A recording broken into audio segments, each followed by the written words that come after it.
কালকে আমার মেয়েকে নিয়ে বাইরে ঘুরতে গেলাম।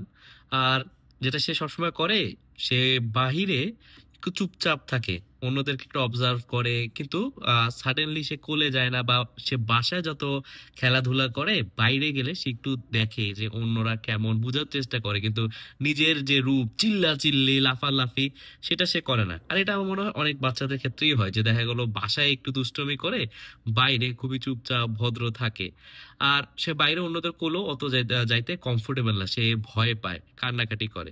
তো একটা জিনিস চিন্তা করলাম যে এই একই বাচ্চা, সে কিন্তু আমাদের সাথে যখন থাকে তার পুরো আলাদা একটা রূপ আমরা দেখতেছি, যে সে খেলতেছে, সে লাফালাফি করতেছে, চিল্লাচিল্লি করতেছে, স্টান করতেছে, এইটা করতেছে, লাফালাফি, মানে ভয়ের সে মানে সে যে ভয় না এটা আমরা ফিল করি। আচ্ছা, তার কি একটু ভয় লাগে না? সে যে এই যে লাফ দিতে চাচ্ছে, সে একটা জিনিসের উপর দাঁড়াইতে চাচ্ছে, তার কি একটু ভয় লাগতেছে না? তো সে আসলে কি সিকিউর ফিল করে যে সে তার বাবা মার সাথে আছে। সে জানে যে এই মানুষ দুইটা আছে, আমি একটু খেলা করি, আমি একটু দুষ্টামি করি। সেই একই মানুষটা, সেই একই বাচ্চাটা যখন বাইরে যায়, সে সেই সিকিউরিটিটা পায় না।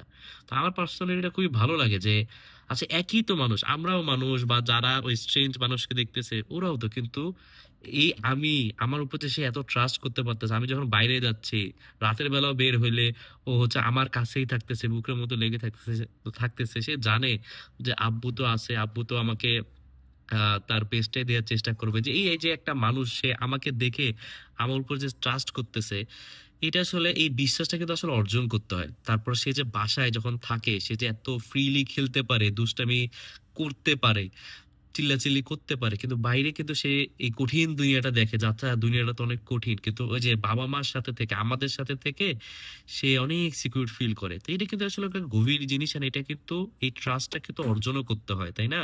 যে একটা বাচ্চার কাছেও আপনি ট্রাস্ট worthy। আর এটার জন্য কিন্তু প্রত্যেক প্যারেন্টসকে সময় দিতে হবে। এখানে যদি আপনি সময় না দেন, তাহলে এই বিষয়টা, এই ট্রাস্টটা কমে যাবে।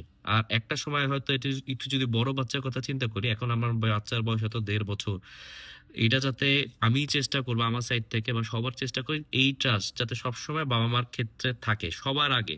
মানে তার স্কুলে গেল, তার কোনো প্রবলেম হচ্ছে, তার কোনো সমস্যা থাকতে পারে, সে যাতে প্রথমে এসে আমাদেরকে বলে ইনস্টিড অফ অন্যদেরকে বলো। আর এটা আমি সবসময় খুবই এনকারেজ করি, যে আসলে আমি বাচ্চা যদি বড় কিছু চাই, ধরো আচ্ছা আব্বু, ধরো কালকে মালয়েশিয়া চলো, আমি দিতে পারবো না, আমি বলে দিব, কিন্তু সে যাতে আমাকে বলে তার মনের ইচ্ছা কি কি আছে। সে হয়তো মনে ইচ্ছা জাগতেছে মালয়েশিয়া যাতে, এইটা যাতে সে বলতে পারে, রাদার দেন সে যাতে চুপ থাকে।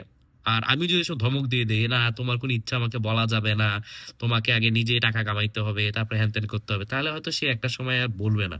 সো আমি এজ এ প্যারেন্ট এটা মনে করি যে এই বাচ্চাদের এই ট্রাস্ট অর্জন করাটা খুবই খুবই ইম্পর্টেন্ট।